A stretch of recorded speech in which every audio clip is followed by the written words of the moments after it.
The first time I realized my husband wanted to humiliate me, I was already holding the tray. Crystal glasses clinked softly against each other as I walked through the ballroom of the Manhattan restaurant, the weight of the silver tray pressing into my palm. The room glowed with warm chandelier light, filled with wealthy investors, executives, and people who looked like they belonged in magazines about power and success. And there I was, the wife of the man hosting the celebration, serving wine like hired staff. Across the room, at the center table decorated with white roses and golden candles, my husband Rachel sat confidently in his chair, laughing with his guests. His arm rested casually on the back of the seat beside him. But the woman sitting there was not me. Nicole, his marketing director. She wore a red evening dress that caught the light every time she moved. And on her finger sparkled the diamond ring I had designed myself. The same ring that had taken me months of work to perfect. A limited edition piece that represented the heart of my fashion brand. Watching her slowly lift her hand while speaking to Rachel's investors felt like someone quietly twisting a knife. Several guests noticed me as I walked past their table. Some looked away quickly. Others watched with the same expression, pity. But I kept smiling. Because the truth was, this humiliation had started long before tonight.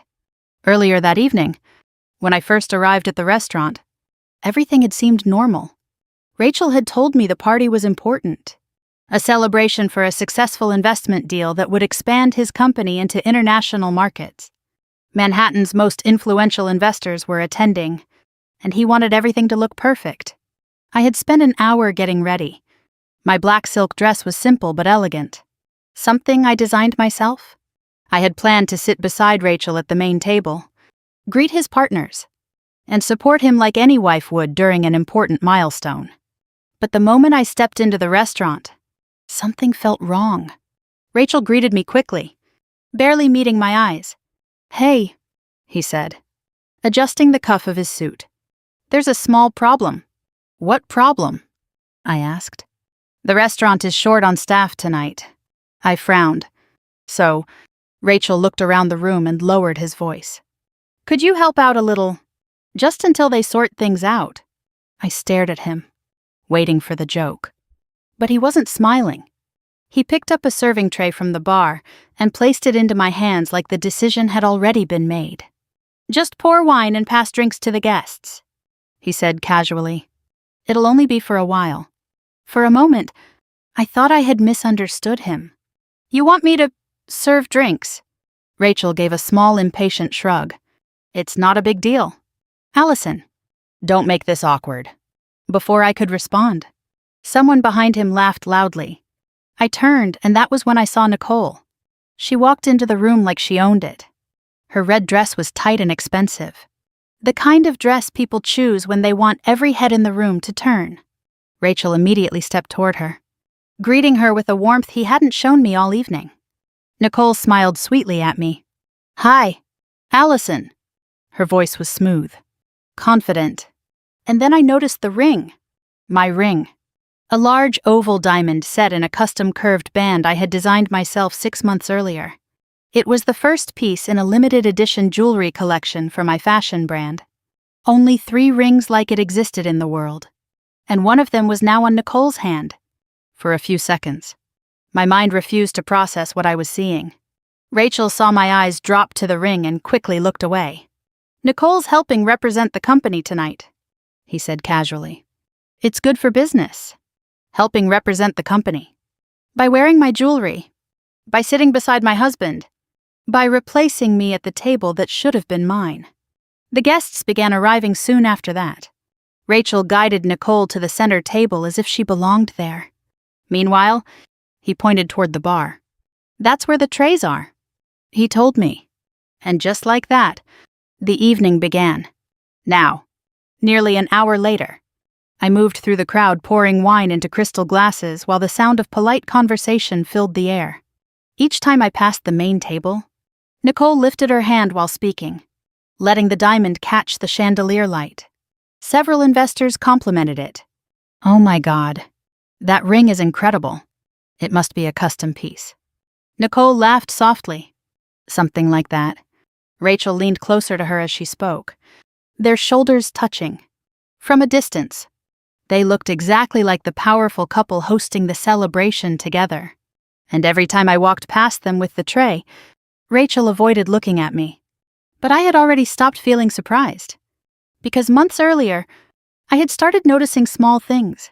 Late-night messages, business trips that suddenly included Nicole, marketing campaigns that somehow used designs suspiciously similar to my own jewelry collections. At first I told myself I was imagining it. Then I started paying attention. By the time tonight arrived, I already knew the truth about Rachel and Nicole. What they didn't know was that I had been preparing for this moment far longer than they realized. I stepped back toward the bar to refill the glasses on my tray. As I turned around, I noticed a man standing near the entrance watching me carefully. David Carter, one of the most powerful investors in the room, and someone who knew exactly who I was.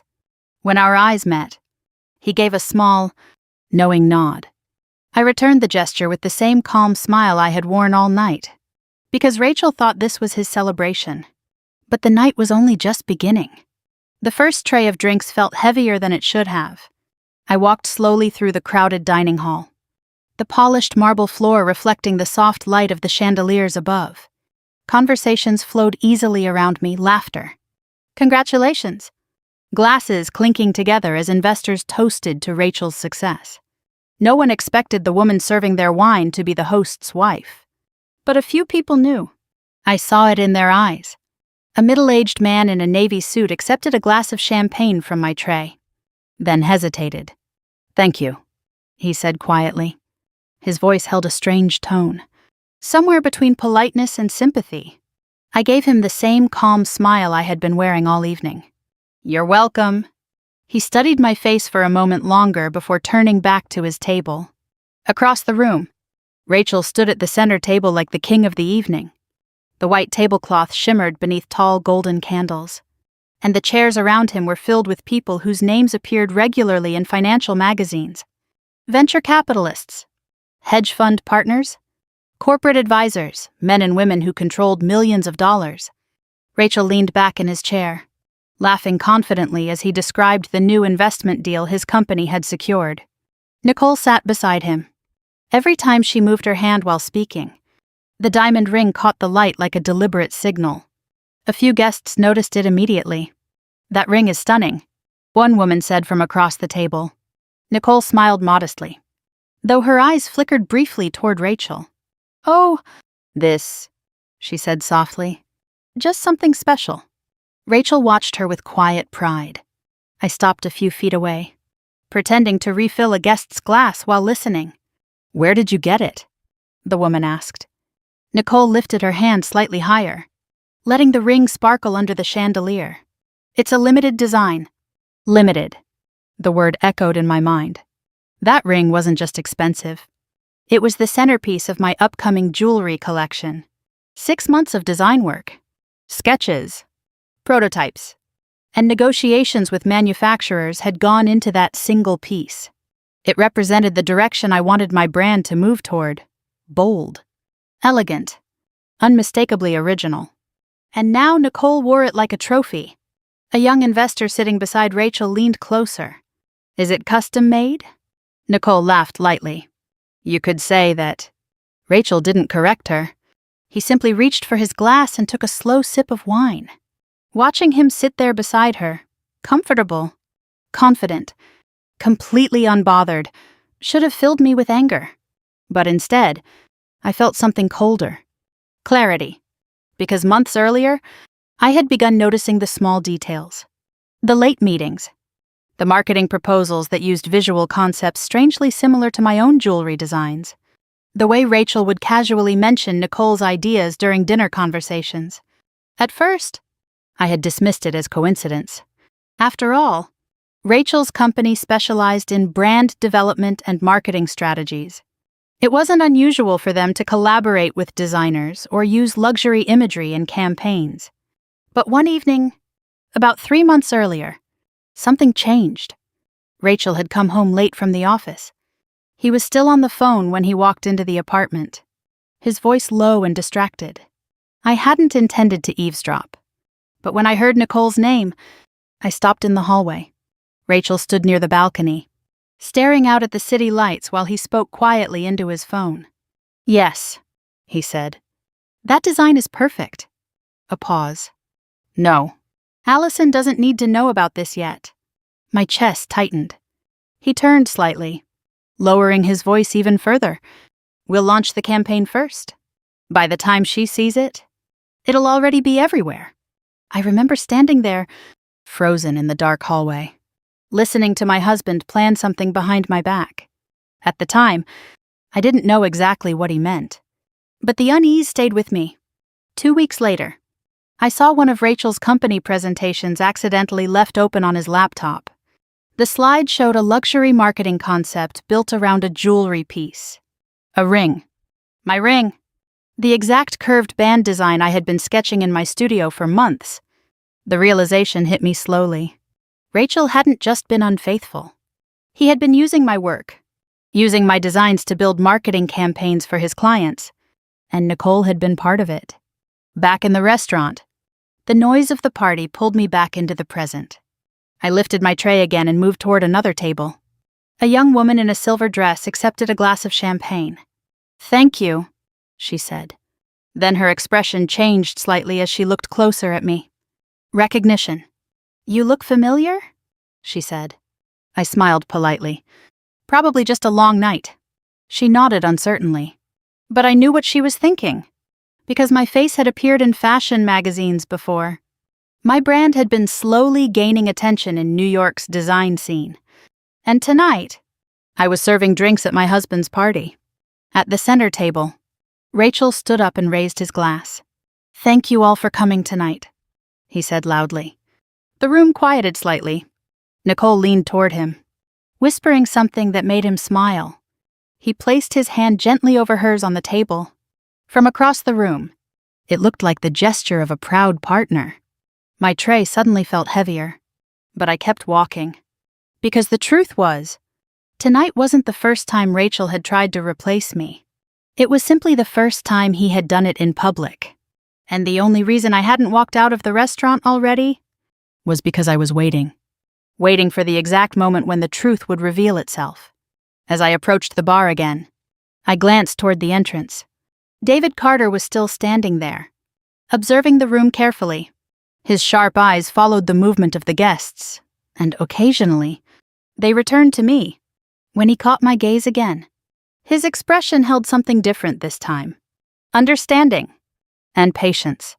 I refilled the glasses on my tray and turned back toward the crowd. Because midnight was getting closer, and Rachel still had no idea what kind of night this celebration would become. The tray had started to leave a faint mark on my palm. I shifted it slightly as I walked between the tables, careful not to let the glasses clink too loudly. The party had grown louder now.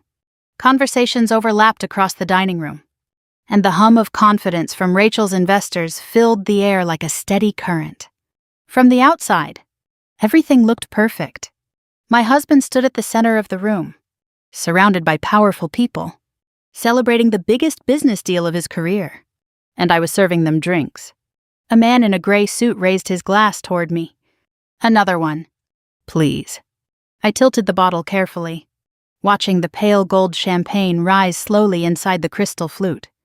"Big night for Rachel," he said. "Yes," I replied calmly.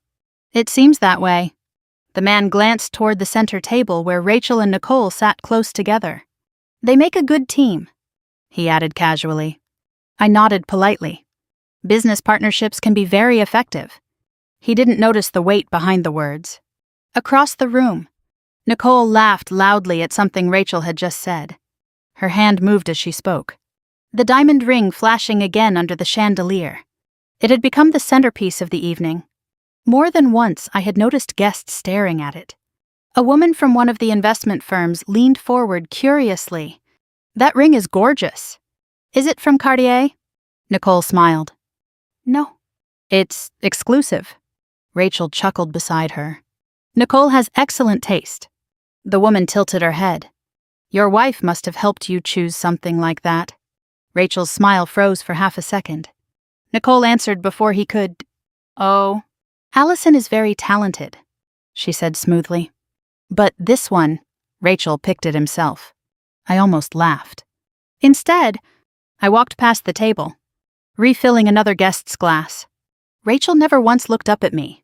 If he felt even the slightest embarrassment about the situation, he hid it well. But a few other people noticed. One older investor watched me quietly as I passed. His brows tightened slightly, as if trying to understand why the host's wife was serving drinks. When our eyes met, he gave a small polite nod. I returned it. No explanations. No scene. Just the quiet exchange of someone recognizing something strange. Nicole stood up suddenly from the table. "I need some air," she announced lightly. Rachel stood with her immediately. "I'll walk you to the terrace." Their chairs scraped softly against the marble floor as they left the table together. I continued serving wine, pretending not to notice. But a few minutes later I saw them through the tall glass doors leading to the outdoor balcony. Nicole leaned against the railing overlooking Manhattan's skyline. Rachel stood close beside her. Too close. Even from inside the restaurant, their body language told the story clearly. Rachel reached for her hand. Nicole didn't pull away. The diamond ring flashed again under the city lights. A group of guests nearby followed my gaze toward the balcony. One woman raised her eyebrow slightly. "Isn't that his marketing director?" she whispered to the person beside her. The man shrugged. "They seem comfortable?" Comfortable. That was a polite word for it. The balcony doors opened again a moment later and Rachel and Nicole returned inside. Rachel's arm brushed lightly against her back as they walked. He guided her to the center table, as if escorting the guest of honor. Not his wife. His mistress. I carried another tray of drinks across the room. Every step felt strangely steady. Because none of this surprised me anymore. 3 months earlier, I had discovered everything. It started with a small mistake. Rachel had left his phone on the kitchen counter while he took a shower. A message notification lit up the screen. "Nicole." At first, I hadn't meant to open it. But curiosity has a quiet way of pulling you closer. The message read, "Did she notice anything about the ring?" My chest tightened instantly. Another message followed. "Don't worry," Rachel replied. "She never pays attention to business stuff." I remember staring at those words for a long time. Never pays attention. As if my entire career didn't exist. As if the jewelry brand I had built from nothing meant nothing. As if the ring Nicole wore tonight wasn't my design. When Rachel came back into the kitchen that night, I said nothing. I simply closed the message and placed the phone exactly where it had been. And then I started paying attention. Back in the restaurant. The evening continued to move forward. More guests arrived. More glasses were filled. The energy of the party grew louder as the night progressed. Rachel stood again at the center table, speaking confidently with a group of investors. Nicole leaned toward him occasionally, whispering something that made him laugh. Every time she moved her hand, the ring caught the light. And every time I saw it, I reminded myself of something important. That ring didn't belong to her. Not legally. Not creatively. Not in any way. Across the room, David Carter remained near the entrance, watching the celebration unfold. Unlike the others, he wasn't drinking. He simply observed. His eyes occasionally followed Rachel. Occasionally Nicole, and sometimes me. When I approached the bar again to refill my tray, he stepped slightly closer. "You're handling this very calmly," he said quietly. His voice was low enough that no one else could hear. I met his gaze. "Some moments require patience." David studied my face carefully. Then he gave a faint smile. "Yes," he said. "They do." Behind us, laughter erupted from Rachel's table. Nicole lifted her hand again while speaking, proudly displaying the diamond ring. The guests applauded something Rachel had just announced. The celebration was reaching its peak. I glanced at the large clock mounted on the restaurant wall. 11:42 p.m. Still early. But not for much longer. Because Rachel believed tonight was the night he would step fully into his new life. A life where Nicole replaced me. Where my designs fueled his company's success. where I quietly disappeared from the picture. But the truth was already moving through the room like a slow rising tide, and by midnight, there would be no way for him to ignore it. The clock on the wall read 11:47 p.m. I noticed it while placing a new tray of glasses on the bar. The gold hands moved slowly across the dark face of the clock, ticking quietly beneath the hum of conversation filling the restaurant. 13 minutes. That was all the time left before everything began to change. Behind me, the ballroom had reached the loudest point of the evening. The investors were drinking freely now, their conversations louder, their laughter less controlled. The celebration Rachel had planned was working exactly the way he intended. He stood near the center table, surrounded by people who looked impressed with him. Nicole remained beside him like a trophy. She leaned toward a group of guests, her red dress glowing under the chandelier light as she spoke confidently. The diamond ring on her finger continued to flash every time she moved her hand. One of the guests leaned forward to examine it. "That piece is extraordinary," the woman said. "I've never seen a band shaped like that before." Nicole lifted her hand proudly. "It's one of a kind." Rachel smiled beside her. "I told you Nicole has incredible taste." The woman laughed. "You should put her in charge of jewelry partnerships too." Nicole smiled again, pretending to be modest. I walked past them carrying a tray of champagne. Nicole's eyes briefly flicked toward me. For a moment there was something sharp in her expression, something like satisfaction. She wanted me to see it. The ring, the table, the seat that once belonged to me, and maybe she believed I was finally understanding the message. Except I had already understood it weeks ago. The tray in my hands felt lighter now, because the humiliation I was supposed to feel had already passed. What remained was something colder. Preparation. Near the bar, two younger investors were speaking quietly. "Is that really his wife?" One of them whispered. The other nodded slightly. "I think so." "Then why is she serving drinks?" The second man shrugged. "Maybe it's some kind of joke." I almost smiled at that. A joke. That was one way to describe it. Across the room, Rachel stood up again, raising his glass. "Ladies and gentlemen," he called out. The noise in the room softened as people turned toward him. Rachel had always been good at this part. Public speaking came naturally to him. His voice carried easily through the room, confident and controlled. "Thank you all for being here tonight," he said. "This partnership represents the beginning of something very exciting for our company." Several guests lifted their glasses. Nicole looked at him with admiration that felt rehearsed. Rachel continued speaking about growth, expansion, and opportunity. His words flowed smoothly, practiced and polished. But I noticed something interesting. Every few seconds, his eyes drifted toward the entrance of the restaurant, toward David Carter. David stood near one of the marble pillars, listening quietly. He hadn't joined the applause yet. Rachel's voice grew slightly tighter when he noticed that David Carter wasn't just another investor.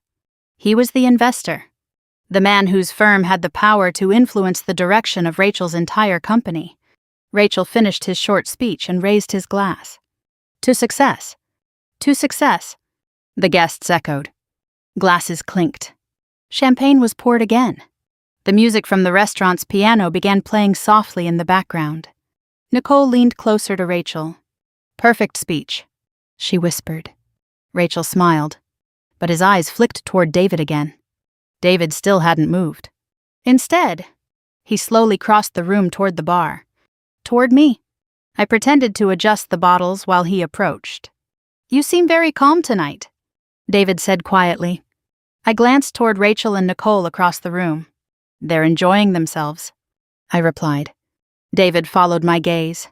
"Yes," he said. "They seem confident." There was a slight pause. Then he leaned slightly closer. "Are you ready?" I met his eyes. "Yes."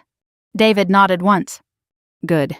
He picked up a glass of champagne from the bar but didn't drink it. Instead, he remained standing there, watching the room carefully. The minutes passed slowly. Guests continued to laugh and talk, unaware that the mood of the evening was about to shift. Nicole stood up again from the table and began walking through the room, greeting people like a hostess. Her hand moved constantly as she spoke. The diamond ring caught the chandelier light again and again. Each flash felt like a small signal. Each flash reminded me why tonight mattered. Near the back of the room, two investors were discussing Rachel's company. If this deal goes through, one of them said, he's going to double his valuation. Maybe triple. The other replied, they didn't know the whole story. None of them did. Except one person, David Carter. The clock on the wall ticked forward. 11:56 p.m. Rachel stood again at the center table, preparing for another announcement. Nicole returned to her seat beside him. She placed her hand lightly on the table, the ring resting where everyone could see it. Rachel glanced toward the clock, then toward David. His expression shifted slightly, because even he could feel it now. The atmosphere in the room had changed. David finally stepped away from the bar. He moved slowly toward the center of the restaurant. Toward Rachel. Toward the main table. The conversations around the room began to fade as people noticed him moving. Rachel straightened in his chair. Nicole looked curious. I set my tray down quietly on the bar, because the moment we had been waiting for had finally arrived. And David Carter was about to speak. The first thing I noticed was the silence. It didn't arrive all at once. It spread slowly across the restaurant like a quiet ripple moving through water. David Carter had stepped into the center of the room. Rachel saw him immediately. For a brief moment, my husband's confident smile returned. The one he used whenever he believed an important investor was about to praise him. David, Rachel said loudly, I'm glad you made it tonight. A few guests turned their chairs to face the two men. David stopped beside the main table, holding his glass of champagne but still not drinking from it. Congratulations on the deal, he said calmly. Rachel nodded. Thank you. It's been a long process. Nicole leaned slightly forward, studying David with interest. She had been waiting for this moment all evening, the moment when the most powerful man in the room would recognize Rachel's success. But David didn't sit down. Instead, he looked around the room slowly, his eyes passing across the investors, the partners, the guests who had gathered to celebrate. Then he raised his glass slightly. Before the evening continues, he said, may I say a few words? Rachel hesitated, just for half a second. Then he smiled again. Of course. Several guests leaned back in their chairs, curious. David Carter rarely spoke at events unless he had something important to say. Nicole brushed her hair over her shoulder and straightened in her seat. This, she probably believed, was the moment when Rachel's success would be officially recognized. David turned slightly so his voice carried through the entire room. I've attended many investment celebrations in this city, he began. But tonight is particularly interesting. A few people chuckled politely. Rachel nodded, encouraging him to continue. David's eyes moved slowly across the room again. I always pay attention to innovation, he said. Not just in business, but in creativity. Nicole glanced at Rachel, confused by the direction of the speech. Rachel's smile stiffened slightly. David continued calmly. In the last year, New York's fashion world has quietly begun talking about a designer whose work has started to attract international attention. Several guests exchanged curious looks. Fashion. This was supposed to be a business celebration. David lifted his glass slightly again. Her designs are elegant, rare, and immediately recognizable. My heart beat steadily in my chest. Across the room, Rachel's eyes shifted. He was starting to sense something. David continued speaking. One particular piece caught my attention several months ago at a private exhibition. He paused for a moment. A diamond ring. Nicole froze. Her hand moved instinctively toward the table. The chandelier light flashed across the stone. Guests nearby noticed the movement. A ring unlike anything I had seen before. David said, the room had grown noticeably quieter now. It had a distinctive curved band and a diamond setting designed to catch the light from every angle. Nicole slowly lowered her hand, but it was too late.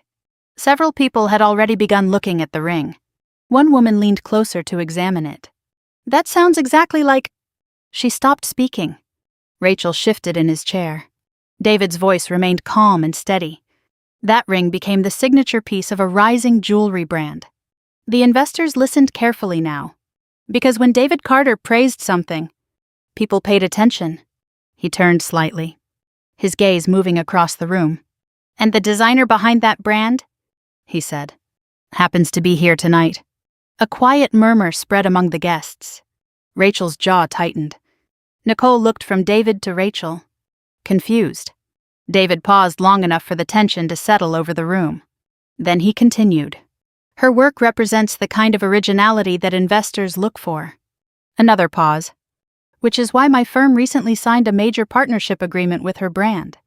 Now the room erupted in whispers. Nicole looked around nervously.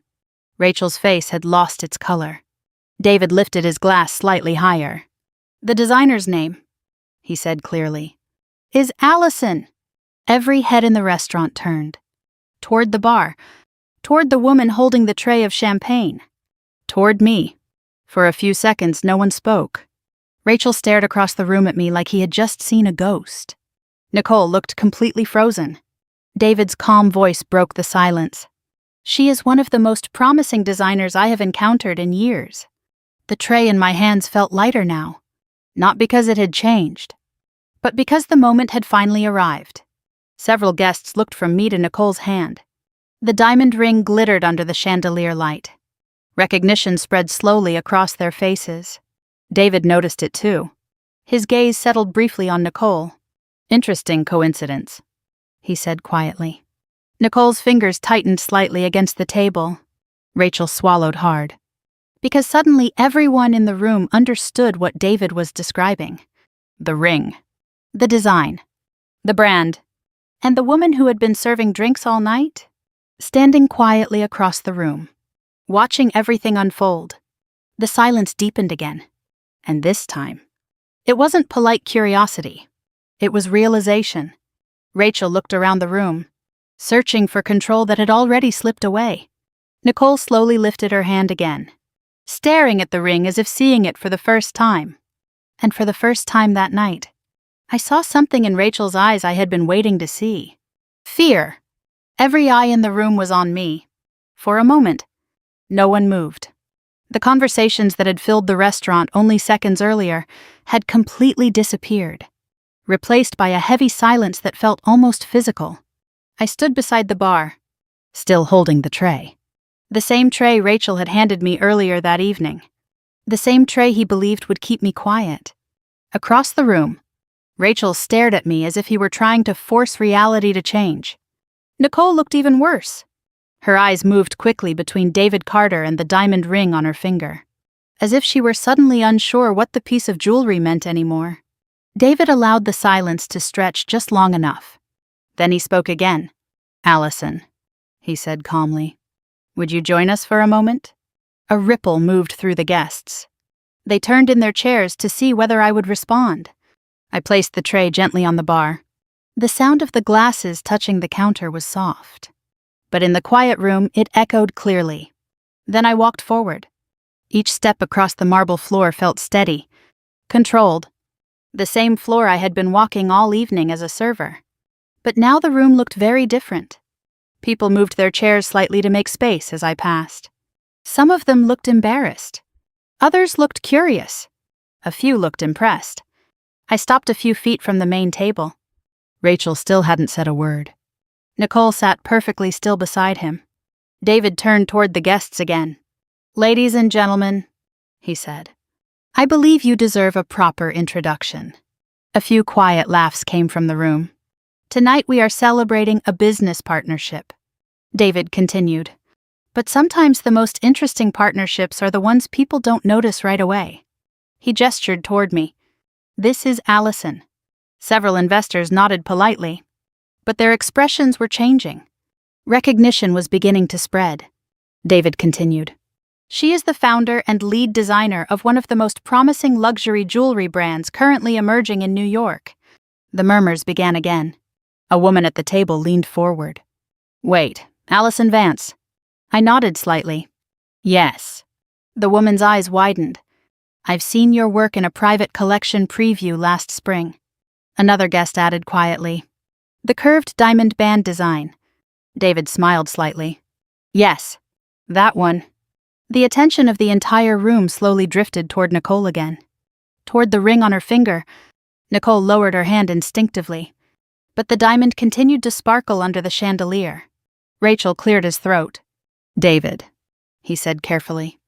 I'm not sure I understand where this is going. David looked at him calmly. I think you do. Rachel's jaw tightened.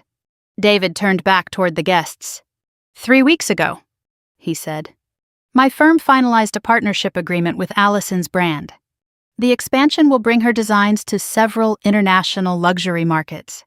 A quiet wave of surprise spread across the tables. One investor leaned toward another.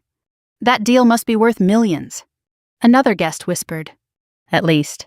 Rachel's face had gone pale, because he understood something the rest of the room was only beginning to realize. His company had been planning to use my designs for marketing campaigns. Without permission. David continued speaking. What impressed us most about Allison's work, he said, was not only the elegance of the designs, but the legal protection behind them. Nicole shifted in her chair. Her hand moved slowly toward the ring again. David noticed. The ring Nicole is wearing tonight, he said calmly, is actually one of the protected designs. The silence returned immediately. Nicole's fingers froze. Rachel's head snapped toward her. David's voice remained steady. That design was officially registered and copyrighted several months ago. The investors began whispering again. Someone at the back of the room spoke quietly. Then how was she wearing it? Nicole looked desperately at Rachel. Rachel opened his mouth to speak.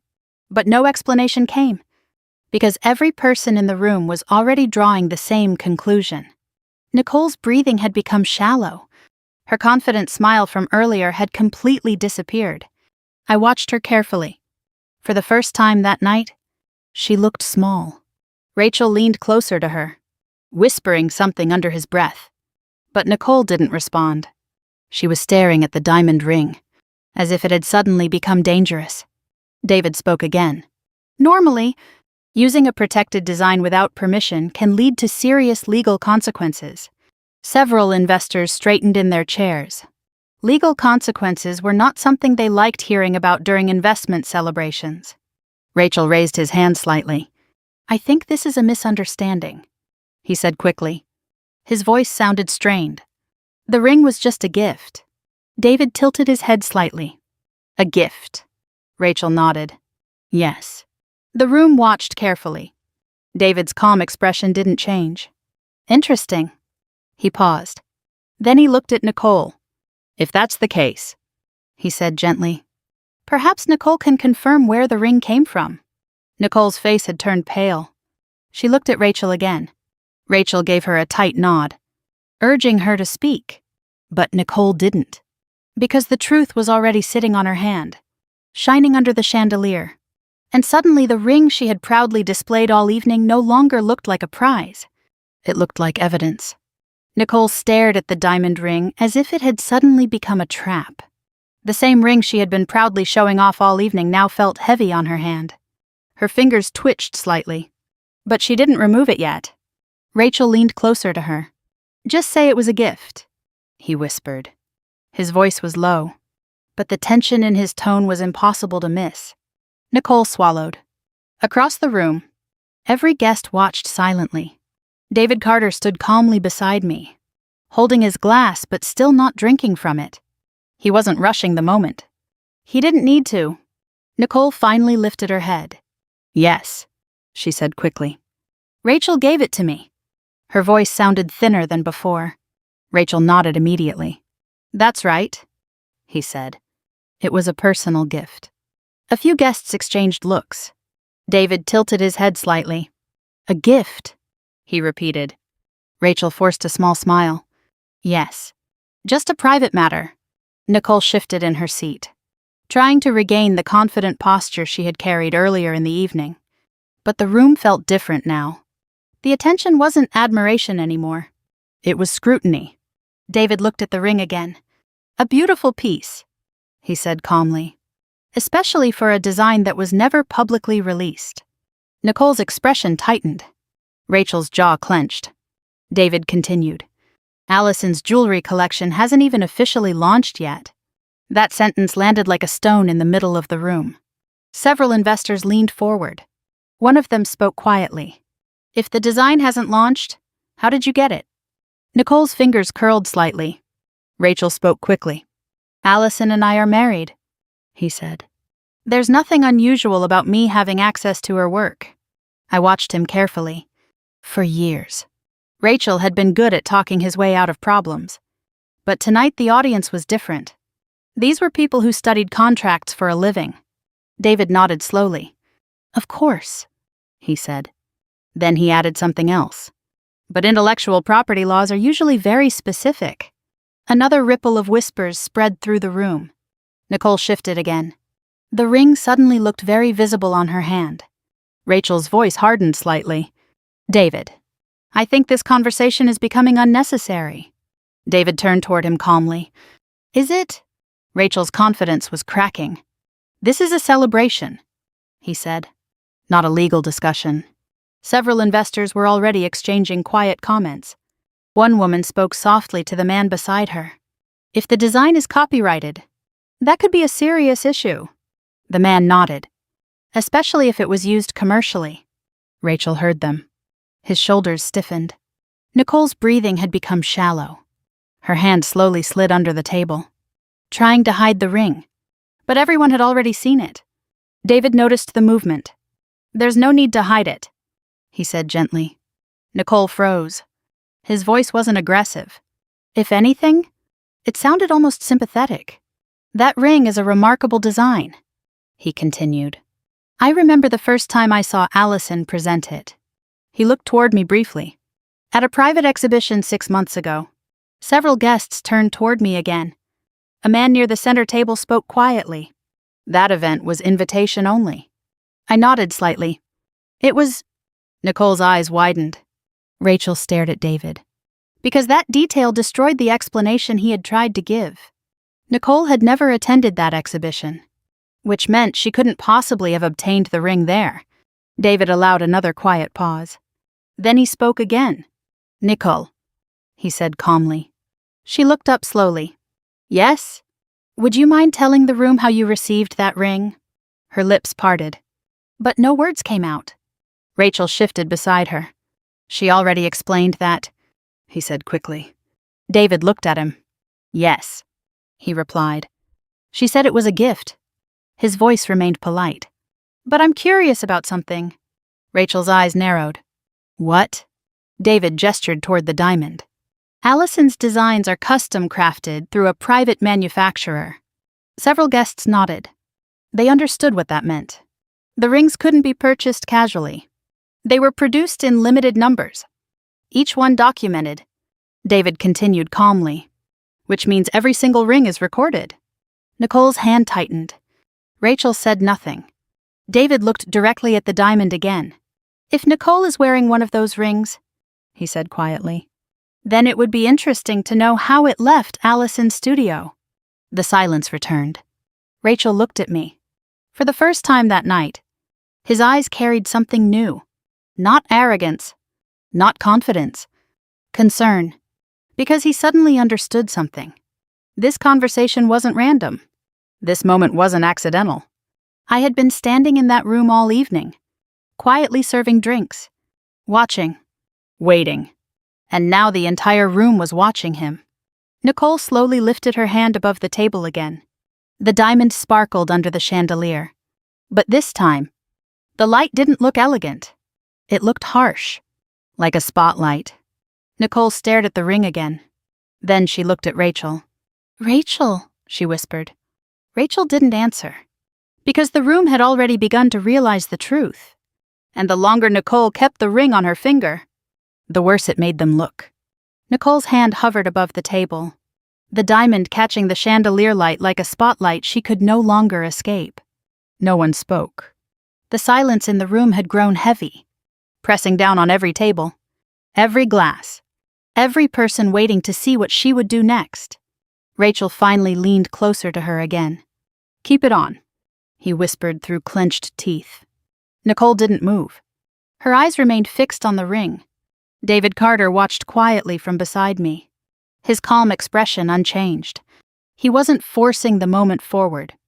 He didn't need to. The room was doing the work for him. One of the investors cleared his throat. "If the design is copyrighted," he said carefully, "that could create a legal complication." Another man added, "Especially if the design was used in marketing materials." Rachel's head snapped toward them. "That never happened," he said quickly. The response came too fast, too defensive. Several guests exchanged glances. David turned slightly toward Rachel. "Actually," he said calmly, "that is something I was going to ask about." Rachel's eyes narrowed. "What do you mean?" David gestured lightly toward the investors. "During our due diligence process, we reviewed several promotional campaigns connected to your company." Rachel's shoulders stiffened. Nicole looked at him nervously. David continued speaking in the same calm tone. "Some of those campaigns featured luxury jewelry concepts." Rachel forced a tight smile. "That's standard for branding." "Of course," David replied. "But some of the designs looked very familiar." Nicole's fingers tightened again around the ring. A quiet murmur passed through the room. The investors had begun leaning forward in their chairs. Rachel shifted his weight. Clearly uncomfortable now. "I think you're misunderstanding something," he said. David nodded slowly. "That's possible." Then he looked toward me again. "Allison," he said. "Yes? Would you mind explaining something for the room?" Every head turned toward me again. Rachel's expression hardened instantly. "What exactly are you trying to prove here?" he demanded. David ignored him. I stepped slightly closer to the table. "The ring Nicole is wearing," I said calmly, "is part of a collection I designed earlier this year." A few guests nodded. They had already heard David mention it. But that collection was never released publicly. Rachel laughed suddenly. A sharp, forced sound. "Allison," he said, "this is ridiculous." I looked at him quietly. "Is it?" Nicole glanced between us. Rachel leaned back in his chair, trying to regain control of the room. "She's overreacting," he told the guests. "We're married. I have access to her studio." One of the investors spoke up again. "That doesn't necessarily grant commercial rights." Rachel's smile disappeared. The man continued. "If a design is registered under her brand, using it for a campaign without authorization could become an issue." Rachel opened his mouth, then closed it again, because he understood what the investors were thinking. Legal exposure. Reputation risk. David looked at Nicole again. "Nicole," he said gently. She flinched slightly. "Yes." "Are you comfortable wearing that ring right now?" Her breathing had grown shallow. Rachel answered before she could. "Of course she is." David's eyes returned to Nicole. "I'd prefer to hear from her." Nicole looked down again. The diamond glowed under the chandelier light. It had looked beautiful earlier in the evening. Now it felt almost blinding. She slowly lifted her hand closer to her face. The ring that had felt like a symbol of victory now looked like evidence she couldn't explain. Rachel's voice lowered. "Don't do anything," he murmured. But Nicole's confidence had completely collapsed. Her fingers began to tremble slightly. Across the room, a woman whispered to her colleague, "Why hasn't she taken it off?" Another guest replied quietly, "Because if she does, that means something." Nicole heard them. Everyone heard them. The pressure inside the room was becoming unbearable. David spoke again, softly. "There's no need for embarrassment," he said. His voice was calm, almost reassuring. "But if the ring belongs to Allison's collection, it may be best to return it." Nicole closed her eyes for a brief second. Rachel leaned toward her again. "Nicole," he said firmly. She didn't respond. The room watched as she slowly touched the diamond again. This time, the gesture wasn't confident. It was careful, almost afraid. Rachel's jaw tightened, because he knew exactly what she was about to do. Nicole slowly slid the ring upward along her finger. The diamond moved under the chandelier light. A soft metallic sound filled the silence as the band slipped free. The entire room held its breath. Nicole stared at the ring in her hand. Then she stood up. Her chair scraped softly against the marble floor. Without looking at Rachel, she turned toward me. The ring trembled slightly between her fingers. "I think," she said quietly, her voice shaking, "this belongs to you." The room remained silent, because the celebration Rachel had planned had just collapsed in front of everyone, and the night wasn't finished yet. Nicole stood frozen for a moment, the ring resting in the center of her palm. Every eye in the restaurant followed the small diamond as if it carried the weight of the entire evening. The same ring she had displayed so proudly hours earlier now looked strangely small in her hand. Rachel rose from his chair so quickly the legs scraped sharply against the marble floor. "Nicole," he said sharply. She didn't look at him. Instead, she walked slowly toward me. Each step sounded louder than it should have in the silent room. The investors leaned forward in their seats, watching the moment unfold. Nicole stopped in front of me, her hand extended slightly. "I think you should take it back," she said quietly. The diamond trembled between her fingers. For a moment, I didn't move. The room held its breath. Then I reached forward and took the ring from her hand. The metal felt cool against my palm. Familiar? Exactly the way it had felt the day the first prototype arrived from the manufacturer. Nicole exhaled slowly as if she had been holding her breath for hours. She stepped back immediately, avoiding eye contact with everyone in the room. Rachel looked like someone had just removed the ground beneath his feet. "This is ridiculous," he said suddenly. His voice was louder now. No one needed to turn this into a spectacle. A few guests exchanged glances. David Carter remained calm beside the table. "No one turned it into a spectacle," he said quietly. Rachel looked at him sharply. "You knew exactly what you were doing." David raised an eyebrow slightly. "I asked a question." Rachel's jaw tightened. "And you embarrassed my company in front of my investors." David studied him for a moment. Then he said something that made the room even quieter. "If a company can be embarrassed by a simple question about intellectual property, that might suggest a deeper problem." A few guests shifted uncomfortably. Rachel looked around the room, trying to regain control. "This is a misunderstanding," he insisted. He turned toward the investors. "Allison and I are married. These designs are part of our shared life." The words hung in the air. I slipped the ring back onto my finger. The diamond settled naturally into its place, as if it had never left. A woman at the table spoke carefully. "Marriage doesn't automatically transfer copyright ownership." Several people nodded. Rachel stared at them in disbelief. "You're all seriously discussing this?" One of the investors leaned back in his chair. "When legal exposure is mentioned." "Yes." Rachel looked at Nicole again. But she was already stepping away from the table. Her face had gone pale. The confident marketing director who had entered the party earlier was gone. In her place stood someone who wanted to disappear as quickly as possible. Nicole grabbed her purse from the back of the chair.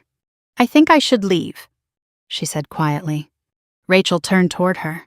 "Nicole," but she shook her head. "This isn't what I expected tonight." She avoided my eyes as she spoke. Without another word, she walked toward the exit. Several guests watched her go. The sound of her heels echoed through the restaurant until the door closed behind her. Rachel stood in the center of the room, looking suddenly very alone. The celebration had completely changed.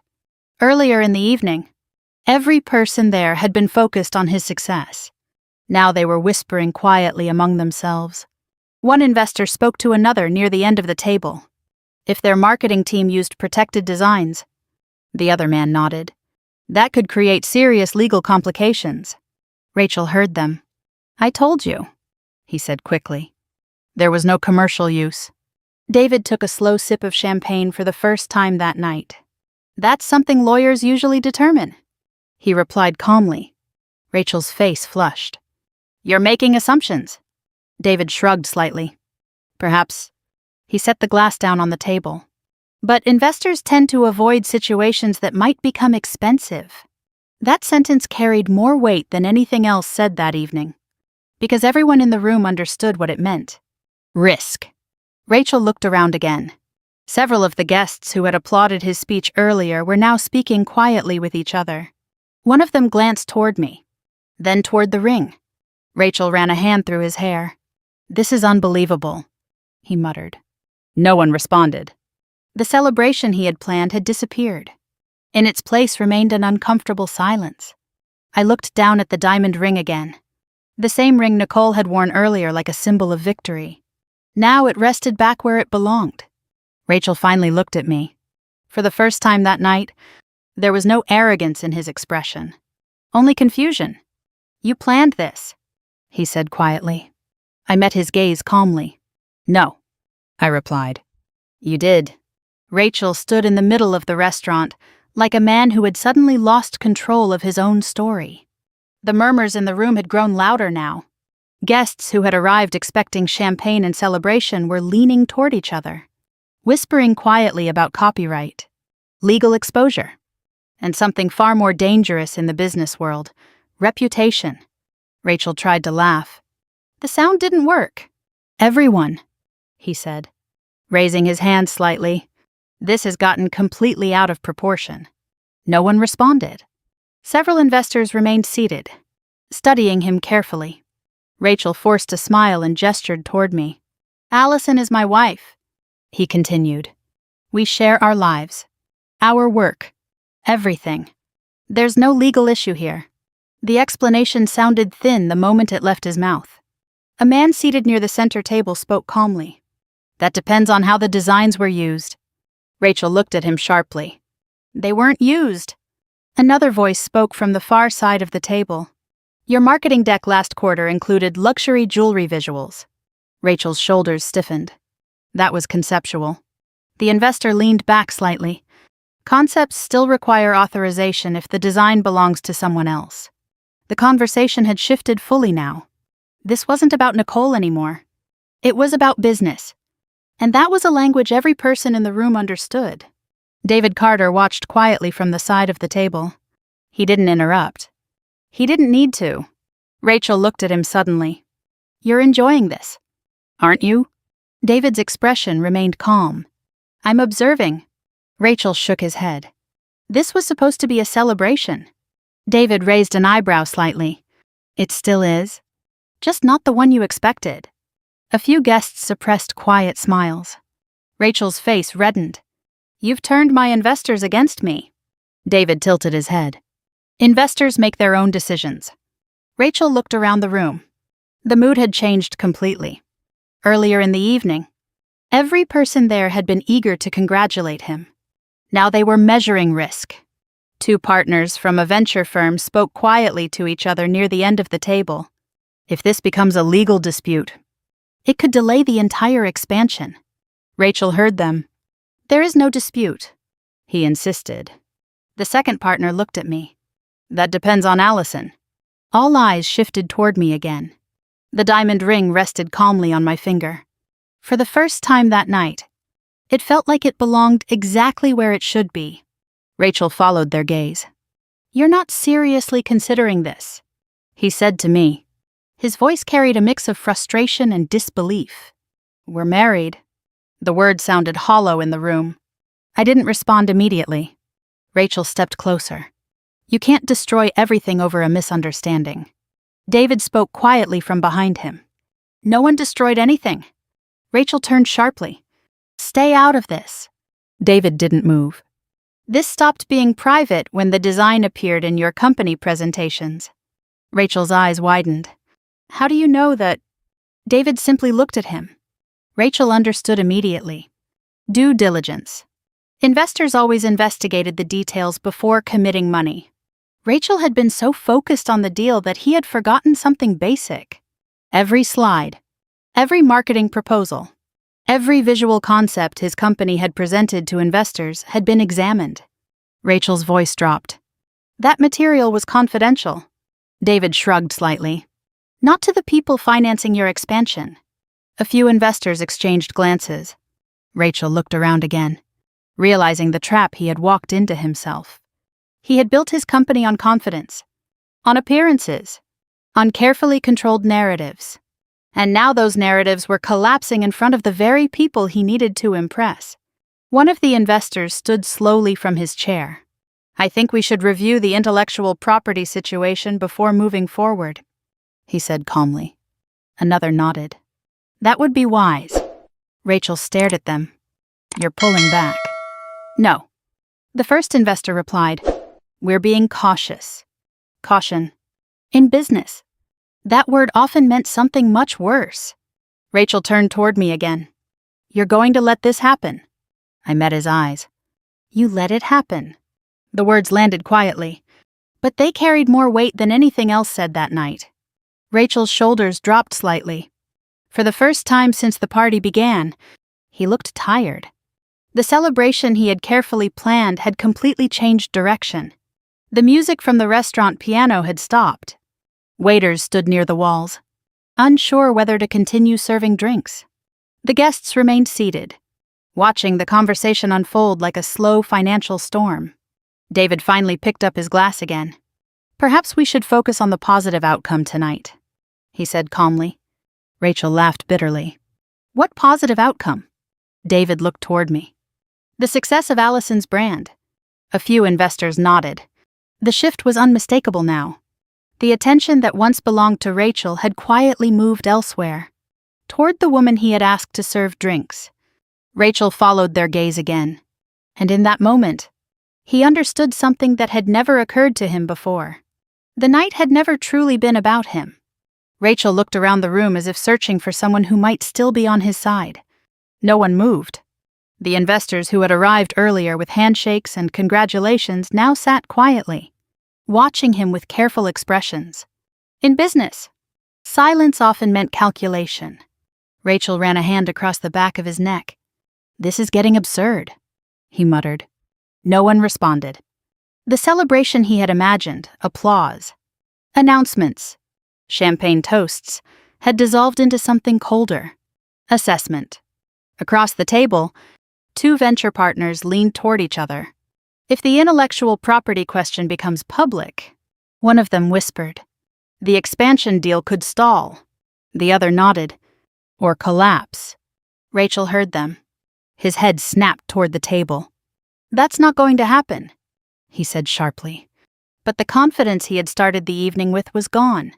One of the investors looked at him calmly. "Rachel, this isn't personal." Rachel laughed quietly. "Really? It's risk management." The phrase hung in the air like a verdict. Rachel turned toward David Carter. "You've said enough tonight." David's expression remained relaxed. "I actually haven't said much at all." Rachel pointed toward the investors. "You're letting them believe there's a legal problem." David shrugged. "I'm letting them think." Rachel opened his mouth to respond but stopped. Because he knew David was right. No one had accused him directly. They had simply started asking questions. And in the world of investors, unanswered questions could be more dangerous than accusations. Near the end of the table, one of the younger partners stood slowly. "I think we should review the documentation before moving forward with the funding schedule," he said. Rachel stared at him. "You're delaying the investment?" "We're reviewing it," another partner added quietly, "until the ownership of the designs is completely clear." Rachel's hands clenched. The deal he had been celebrating all night had just shifted into uncertainty. He looked around the room again. The guests who had once applauded him now looked thoughtful. Some of them were already pulling out their phones, sending messages.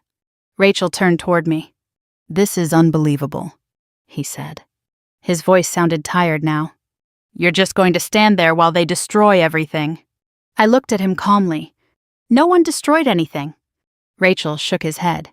"You knew exactly what this would do." He gestured toward the investors. "My company depends on that expansion." David spoke quietly from behind him. "Companies that depend on other people's work without permission tend to face challenges." Rachel spun around. "You think this is funny?" David didn't answer, because the room already understood the situation. Rachel's marketing campaigns had used designs that didn't belong to him.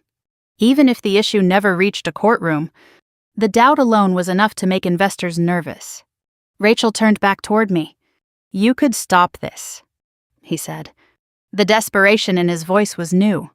"All you have to do is tell them it's fine." The entire room waited for my response. For a moment, I simply looked at him. The man who had asked me to serve drinks at his celebration. The man who had watched his mistress wear my work like a trophy. "You didn't ask me if it was fine when you used the designs," I said quietly. Rachel's face tightened. "That's different." "How?" He didn't answer.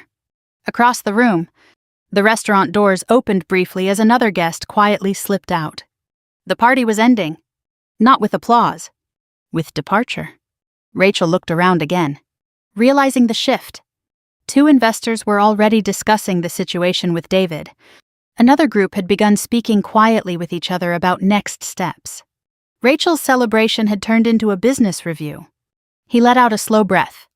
Nicole's empty chair beside the table suddenly looked very noticeable. Rachel rubbed his forehead. This wasn't supposed to happen. No one argued with him. Because everyone in the room understood something Rachel had only just begun to realize. The moment Nicole removed the ring, the story of the evening had changed. The narrative Rachel had built, the successful entrepreneur celebrating his new deal, had collapsed. In its place stood something much more powerful. Truth. Rachel finally looked at me again. "You planned this," he said quietly. I shook my head. "No." His brow furrowed. "Then what is this?" I slipped my hand into the light so the diamond ring caught the chandelier again. "This," I said, "is just the truth showing up at the wrong party." Several guests smiled quietly. Rachel closed his eyes for a moment. When he opened them again, the room no longer belonged to him. Because the celebration he had organized had turned into something else entirely. A reminder. That power didn't always belong to the loudest person in the room. Sometimes it belonged to the person who waited patiently for the truth to speak. The party ended without anyone announcing that it was over. One by one, the conversations faded. Glasses were left half full on the tables. Chairs pushed back quietly as guests stood and gathered their coats. What had started as a celebration slowly dissolved into a careful exit. No music. No applause. Just quiet departures. Rachel stood near the center table watching the room empty around him. Earlier that night he had been surrounded by investors. Shaking hands. Accepting congratulations. Smiling like the future belonged to him. Now those same people were leaving with polite nods and thoughtful expressions. Not angry. Not hostile. Just cautious. One of the venture partners approached him before heading toward the door. "We'll speak again once everything is reviewed," the man said. Rachel forced a tight smile. "Of course." The partner nodded once and walked away. Another investor stopped briefly beside David Carter, speaking quietly with him before leaving as well. Their voices were low, professional, controlled, business conversations. The kind Rachel had hoped to dominate that night. Instead, he stood alone beside the table that had once been full. I remained near the bar, watching the final moments of the evening unfold. The restaurant staff had started clearing glasses from the tables. The chandeliers above us still cast warm light across the marble floor. But the energy of the room had completely changed. Rachel finally turned toward me. For the first time all evening, there was no performance left in his posture, just exhaustion. "You're really going to walk away like this?" he asked quietly. I slipped the diamond ring slightly on my finger, letting it settle comfortably again. "I didn't walk away," I replied. "You did?" Rachel shook his head slowly.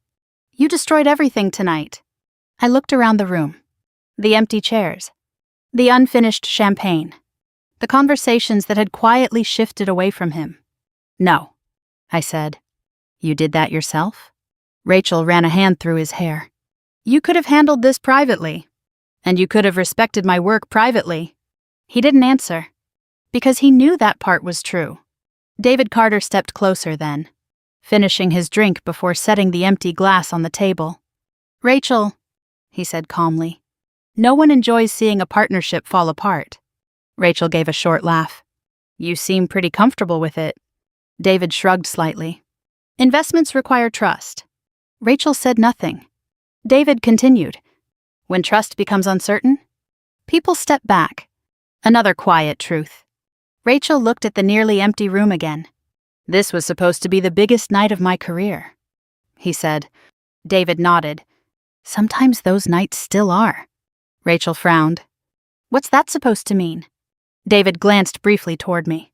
Sometimes people discover what really matters in their career. Rachel followed his gaze. The meaning landed immediately. Not business. Not the deal. Respect. Ownership.